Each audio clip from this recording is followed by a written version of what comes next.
open your heart for just a moment. This is for you.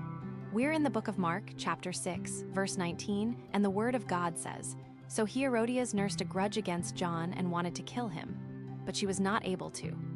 Do you feel it? That burning anger, that bitterness you just can't let go. Maybe it's a word that wounded you, a betrayal, or a dream stolen. You're not alone. Even in Scripture, we see the poison of a grudge. It eats at the soul, but it doesn't have to win. Here's the raw truth. Herodias hated John the Baptist because he spoke God's truth about her sin. She wanted him dead, but she couldn't act yet. John was locked up, but his voice still haunted her. She was trapped in her own anger, her own shame. Sound familiar? This isn't just ancient history. This is your story, my story, when someone's courage exposes our wrongs, when truth stings and we lash out. But here's the hope God sees. He knows the grudges we nurse, the anger we feed. And he's whispering, let it go. My truth sets you free. You don't have to stay in that prison. Today, choose forgiveness. Choose peace. Let God break the chains of bitterness.